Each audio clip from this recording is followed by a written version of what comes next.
Hello student, आज हम बात करेंगे कैश क्रॉप के अंतर्गत शुगर केन क्रॉप के अंतर्गत कैश क्रॉप यानी नकदी फसल के अंतर्गत शुगर केन के बारे में पढ़ेंगे। किसके बारे में? शुगर केन यानी बोले तो गन्ना। गन्ना के बारे में पढ़ेंगे। तो देखते हैं, गन्ना जो है आपका एक C4 प्लांट के अंतर्गत आता है। किसके अंतर्गत आता है? C4 प्लांट के अंतर्गत आता है। किसके अंतर्गत आता है? C4 प्लांट के अंतर्गत आता है। गन्ना अगर देखा जाए तो कैश क्रॉप यानी नकदी फसल की मुख्य फसल के रूप में जाना जाता है, ठीक है ना। क्योंकि लगभग विश्व की जो चीनी है, जो विश्व भर में कहने का मतलब ये मान लीजिए कि जो चीनी का प्रोडक्शन होता है, ठीक है ना, चीनी का प्रोडक्शन होता है वो जो है गन्ने से 62% पूर्ति की जाती है। चीनी की जो पूर्ति की जाती है, चीनी की जो पूर्ति की जाती है, ठीक है ना, चीनी की पूर्ति 62% किससे की जाती है? गन्ना से की जाती है। किससे की जाती है? गन्ना से की जाती है, ठीक है। फिर उसके बाद अगर भारत में देखा जाए तो कृषि पर आधारित सबसे पहला कपड़ा उद्योग, उसके बाद अगर दूसरा स्थान आता है तो किसका आता है? चीनी का आता है, ठीक है। फिर इसके बात कर लेते हैं इसके बारे में, इसका साइंटिफिक नेम क्या होता है? तो इसका साइंटिफिक नेम होता है सिकेरम ऑफिसिनेरम होता है। सिकेरम ऑफिसिनेरम होता है, ठीक है। इसका साइंटिफिक नेम है। क्रोमोसोम नंबर की बात कर लेते हैं तो 2n बराबर 80 होता है। फिर इसके बाद इसकी फैमिली की बात कर लेते हैं तो ग्रैमिनी फैमिली से है। किससे है? ग्रैमिनी फैमिली से है। नेटिव प्लेस की बात कर लेते हैं तो भारत है, ठीक है। इतनी बात क्लियर? इसमें कोई डाउट हो तो बताइए, ठीक है। सिकेरम ऑफिसिनेरम एक नोबेल केन है। कैसा है? नोबेल केन है, ठीक है। नोबलीकृत किया गया था, ठीक है। उसको नोबलीकृत करने वाले कौन थे? नोबलीकृत करने वाले हमारे शुगर केन ब्रीडर थे TS Venkatraman. TS Venkatraman थे। कौन थे? टीएस वैकेंट रमन थे। इसको जो डेवलप करने वाले थे शुगर केन ब्रीडर थे, ठीक है। क्योंकि इसकी इसकी जो स्पीसीज है और भी है, उसके बारे में देख लेते हैं। इसको ये जो सिकेरम ऑफिसिनेरम गन्ना है ये नोबेल गन्ना है, ठीक है, नोबलीकृत गन्ना है, ठीक है। इसके स्पीसीज है जैसे कि सिकेरम ऑफिसिनेरम, ये नोबेल गन्ना है, ठीक है, नोबेल गन्ना है। फिर सिकेरम मुख्य स्पीसीजों के बारे में बताएंगे, है तो कई सारी, केवल जो मुख्य बारबेरी ये आपका इंडियन गन्ना है। क्या है? इंडियन गन्ना है। फिर उसके बाद सिकेरम साइनेंसिस, ठीक है, ये चाइनीज गन्ना है। कैसा है? चाइनीज, ठीक है। तो जो सिकेरम बारबेरी और सिकेरम साइनेंसिस ये चाइनीज है। सिकेरम ऑफिसिनेरम, तो जो सिकेरम ऑफिसिनेरम है उसको डेवलप करने वाले जान ही रहे हैं कौन है? टीएस वैकेंट रमन है, ठीक है। नोबलीकृत करना है, उसको नोबलीकृत करने वाले कौन थे? टीएस वैकेंट रमन थे, ठीक है। इतनी बात क्लियर। फिर अगर बात कर लिया जाए इंडिया में सबसे ज्यादा ग्रो करने वाला यानी ग्रोइंग उगाया जाने वाला कौन सा गन्ना है? तो वो आपको उगाया जाने वाला है ऑफिसिनेरम। क्लियर इतनी बात? फिर उसके बाद हम बात करते हैं इसके प्रोडक्शन के बारे में। किसके बारे में? प्रोडक्शन के बारे में। तो देखते हैं, तो गन्ना का जो प्रोडक्शन है, प्रोडक्शन के बारे में बात करते हैं। प्रोडक्शन अगर इन वर्ल्ड देखा जाए, किसमें? वर्ल्ड में, संसार में अगर देखा जाए तो एरिया व यानी क्षेत्रफल व प्रोडक्शन दोनों के मामले में अगर संसार में दुनिया में देखा जाए तो ब्राजील है। कौन है? ब्राजील है। ब्राजील फर्स्ट रैंक पर है। तो सेकंड रैंक पर कौन है? इंडिया है। सेकंड रैंक पर कौन है? इंडिया है। कौन है? इंडिया है। सेकंड स्थान पर कौन है? इंडिया है। क्लियर इतनी बात? यहीं पर अगर प्रोडक्टिविटी की बात कर लें, प्रोडक्टिविटी कौन है? ऑस्ट्रेलिया है। ऑस्ट्रेलिया है। अब यहां पर बात करते हैं प्रोडक्टिविटी क्या होता है? जो प्रति इकाई उत्पादन ही आपका क्या कहलाता है? उत्पादकता कहलाता है। जिसे बोलते हैं हम क्या? प्रोडक्टिविटी बोलते हैं। क्या बोलते हैं? प्रोडक्टिविटी बोलते हैं। क्या बोला जाता है? प्रोडक्टिविटी बोला जाता है। क्लियर इतनी बात? तो वर्ल्ड के दृष्टिकोण से एरिया और प्रोडक्शन में ब्राजील है पहले स्थान पर, दूसरे स्थान पर इंडिया है। और प्रोडक्टिविटी इन वर्ल्ड में पूछा जाए तो ऑस्ट्रेलिया है। फिर उसके बाद इसी में हम बात कर लेते हैं अगर शुगर केन के प्रोडक्शन के बारे में। प्रोडक्शन इन इंडिया, भारत में क्या रोल है, ठीक है ना। भारत में, तो भारत में प्रोडक्शन के मामले में आपका यूपी है, फिर एमएच है। यूपी के बाद कौन सा है, एमएच है। यानी क्षेत्रफल हो चाहे प्रोडक्शन हो, दोनों के मामले में देखा जाए तो यूपी है, यूपी के बाद महाराष्ट्र है, ठीक है। यानी कि कहने का तात्पर्य कि प्रोडक्शन यानी उत्पादन में सबसे पहला स्थान उत्तर प्रदेश का है, फिर उसके बाद महाराष्ट्र है। क्लियर इतनी बात। फिर उसके बाद अगर यहीं पर बात कर लिया जाए कि भारत के अंदर प्रोडक्टिविटी किसकी ज्यादा है, तो तमिलनाडु की है। किसकी है, तमिलनाडु की है। इतनी बात क्लियर। गन्ने में बात की जाए अपने भारत में कि सबसे ज्यादा उत्पादन कहां पर होता है, तो उत्तर प्रदेश में होता है, ठीक है, पहला स्थान रखता है। क्लियर। फिर उसके बाद उत्पादकता की बात की जाए तो तमिलनाडु में, ठीक। इतनी बात आई समझ में।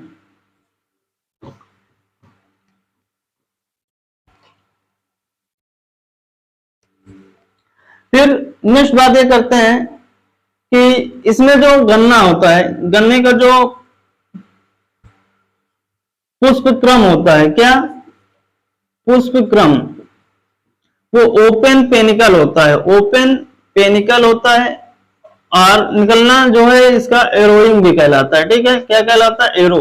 तो पुष्प निकलता है एरो टाइप में निकलता है। कैसे निकलता है, एरो टाइप में। एरोइंग भी मिलता है और ओपन पेनिकल भी मिलता है, ठीक है। तो कैसा होता है इनका पुष्पक्रम, ओपन पेनिकल, निकलना एरोइंग कहलाता है। क्लियर इतनी बात। फिर उसके बाद हम इसमें बात करते हैं कि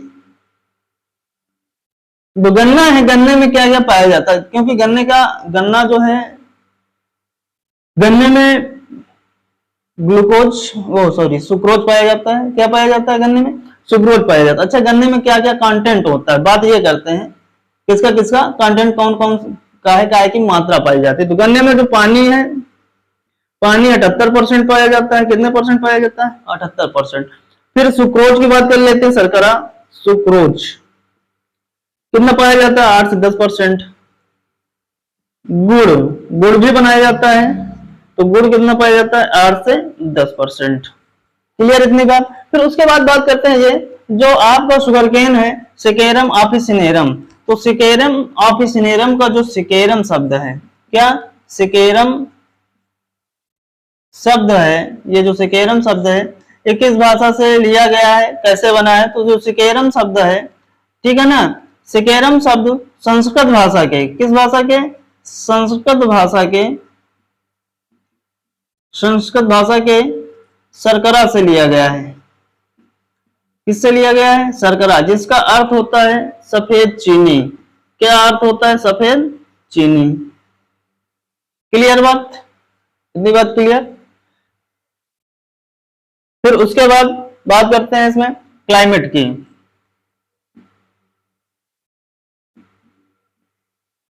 इसकी क्लाइमेट की, जलवायु कैसी होनी चाहिए, या तो गन्ना जो है हमारा ट्रॉपिकल, देखा जाए तो किस क्लाइमेट का है, ट्रॉपिकल क्लाइमेट का। क्लियर बात, किस क्लाइमेट का है, ट्रॉपिकल क्लाइमेट का है। भूमि इसके लिए कैसी होनी चाहिए, तो इसके लिए भूमि जो है बढ़िया होनी चाहिए।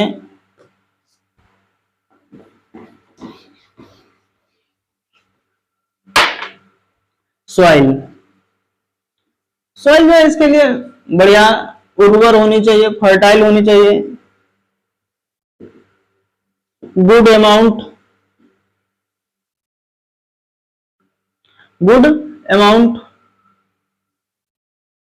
ऑफ ऑर्गेनिक मैटर, यानी जो आपका जीवाश्म से भरपूर होना चाहिए, कहने का मतलब उसमें अच्छा स्रोत होना चाहिए। और लोमी सॉइल बढ़िया होती है। कैसी सॉइल, लोमी सॉइल, दोमट मृदा इसकी खेती के लिए अच्छी मानी जाती है। क्लियर इतनी बात। फिर उसके बाद देखते हैं इसमें कि इसकी क्रॉप के लिए वाटर रिक्वायरमेंट कितनी होती है, वाटर रिक्वायरमेंट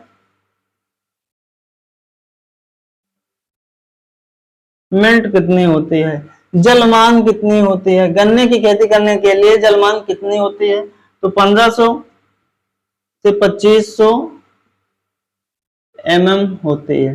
फिर उसके बाद बात करते हैं नेक्स्ट दिन, अगर यही क्लाइमेट के अंतर्गत देखो ट्रॉपिकल क्लाइमेट का है, अगर टेम्परेचर अधिक हो रहा है, ठीक है ना, आवश्यकता से अधिक हो रहा है, अधिक तापमान होने पर क्या फसल हमारी गन्ने की खेती पर क्या प्रभाव पड़ता है, अधिक तापमान होने पर क्या प्रभाव पड़ता है, तो अधिक तापमान होने पर जो सुक्रोज होता है, क्या होता है, सुक्रोज, वो किसमें बदल जाता है, सुक्रोज चेंज हो जाता है ग्लूकोज में, किसमें चेंज हो जाता है, सुक्रोज चेंज हो जाता है ग्लूकोज में। जब सुक्रोज हाई टेम्परेचर के कारण होता है, किसके कारण होता है, हाई टेम्परेचर के कारण होता है, जो सुक्रोज होता है वो ग्लूकोज में चेंज हो जाता है, क्लियर इतनी बात। लेकिन अच्छा क्या प्रभाव पड़ता है, तो हमारे उसमें उत्पाद में जो है, जब सुक्रोज जो है ग्लूकोज में चेंज हो जाता है, तो हमारी जो फसल होती है उसकी गुणवत्ता, जो गन्ना होता है, ठीक है ना, ये जो गन्ना होता है, गन्ने की गुणवत्ता में गिरावट आ जाती है, ठीक है ना, गन्ने की गुणवत्ता में गिरावट आ जाती है।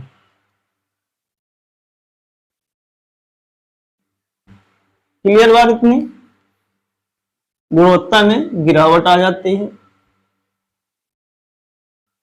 फिर उसके बाद बात करते हैं सीड रेट,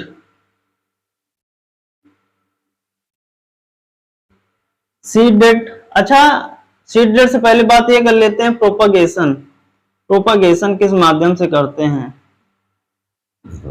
तो वेजिटेटिव मेथड अपनाते हैं, कौन सा मेथड, वेजिटेटिव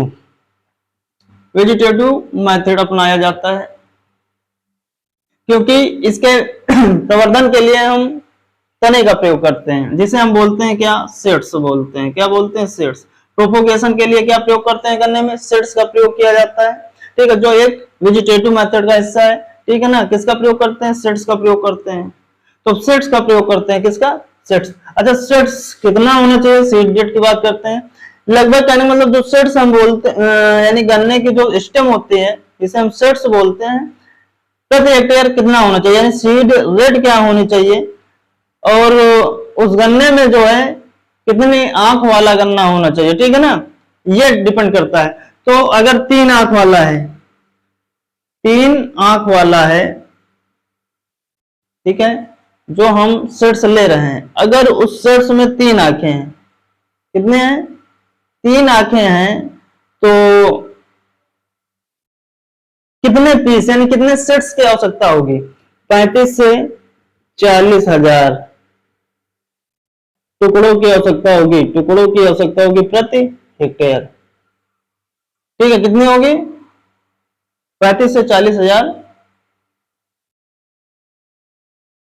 टुकड़ों की आवश्यकता होगी प्रति हेक्टेयर। अगर यही हम बात पूछ लें कि वेट में कितना होगा जाके, तो वेट में समथिंग 75 से 80 कुंटल प्रति हेक्टेयर होना चाहिए, कितना होना चाहिए, 75 से 80 कुंटल प्रति हेक्टेयर होना चाहिए, ठीक है।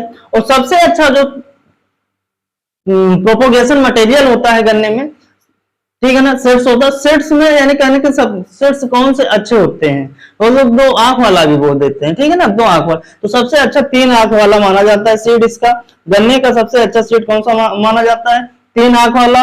अगर 2 आंख वाला है तो लगभग 80 से 1 लाख की सीड्स होनी चाहिए। अगर 2 आंख वाला गन्ना है, 2 आंख वाला गन्ना है, तो लगभग कितना लगता है, 80 से 1 लाख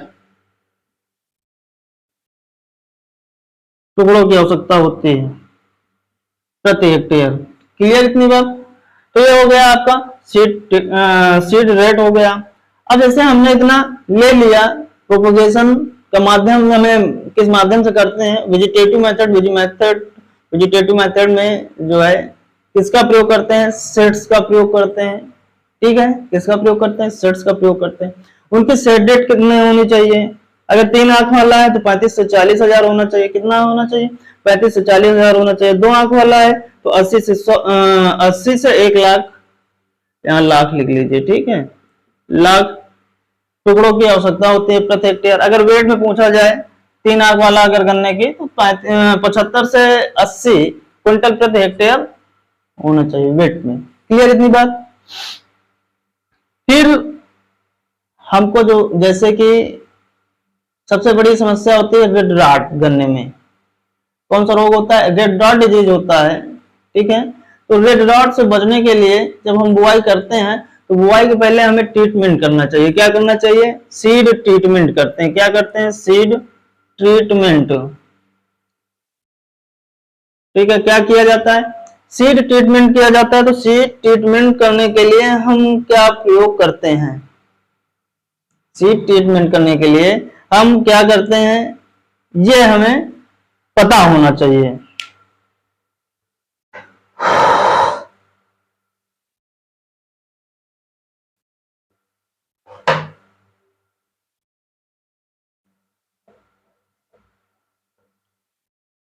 चलो देखते हैं सीड ट्रीटमेंट में रोगों से। अच्छा, सीड ट्रीटमेंट क्यों करते हैं, रोगों से, यानी जो हम सीड्स ले रहे हैं वो निरोगी हों। अगर रोग ग्रसित होंगे तो हमारी जो क्रॉप होगी वो रोग ग्रसित होगी, इसलिए उनसे बचने के लिए जो है हम सीड को ट्रीटमेंट कर देते हैं। अगर हमारा लाल सड़न रोग से बचाव करना है तो उसको जो है उसके रोकथाम के लिए हम जो उपचारित करते हैं सीड को, वो हम गर्म जल, किससे करते हैं, गर्म जल 54 अंश सेल्सियस, कितना, 54 अंश सेल्सियस का प्रयोग करते हैं। कितनी देर के लिए करते हैं ट्रीटमेंट के, 10 मिनट के लिए करते हैं, ठीक है। फिर उसके बाद और जैसे कि हमको किसी रसायन के द्वारा अगर हमें गन्ने के सेट्स को, जो हमारा प्रोपोगेशन मटेरियल है यानी प्रवर्धन का जो सामान है, उसको अगर ट्रीटमेंट करना है तो हम किसका प्रयोग करेंगे, बाविस्टीन हो गया, एगालाल हो गया, क्या क्या हो गया, बाविस्टीन हो गया, एगालाल हो गया, या एरेटान हो गया, इनका जो है हम 0.2%, कितनी, 0.2%, 0.2% के घोल से जो है उपचारित कर देते हैं। क्लियर इतनी बात। फिर उसके बाद नेक्स्ट बिंदु पर बात करते हैं।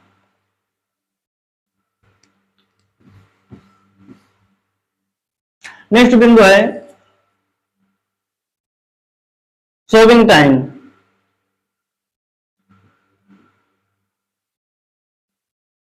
तो सोविंग टाइम की बात करते हैं। तो सोविंग टाइम जो है अपने इंडिया के अंतर्गत, अपने इंडिया में 3 सीजन में किया जाता है। एक स्प्रिंग सीजन होता है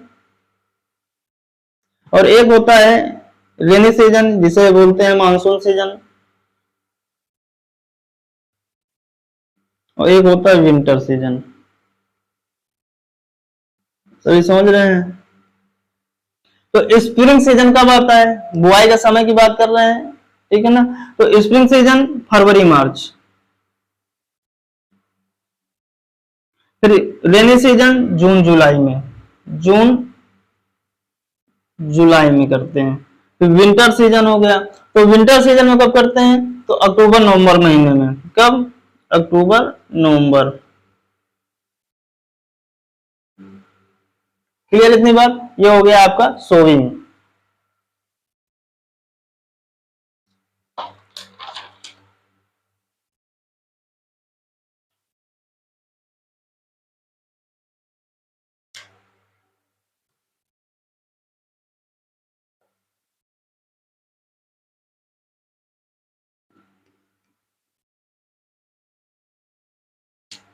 आगे बात करना है वैरायटीज की। वैरायटीज हम नेक्स्ट वीडियो में बात करेंगे, ठीक है ना। अगला जो लेक्चर होगा उसमें हम बात करेंगे किसके बारे में, वैरायटीज के बारे में, किस्मों के बारे में पढ़ेंगे। फिर उसमें होने वाली क्रियाएं कौन कौन सी हैं उनके बारे में पढ़ेंगे, ठीक है। कौन कौन से रोग होते हैं, कौन कौन से सिंचाई की अवस्थाएं होती हैं, कौन सा खरपतवार लगता है, उनसे बचने के लिए क्या करते हैं, ठीक है। और शेष बातें अगले वीडियो में बात करेंगे। Thank you.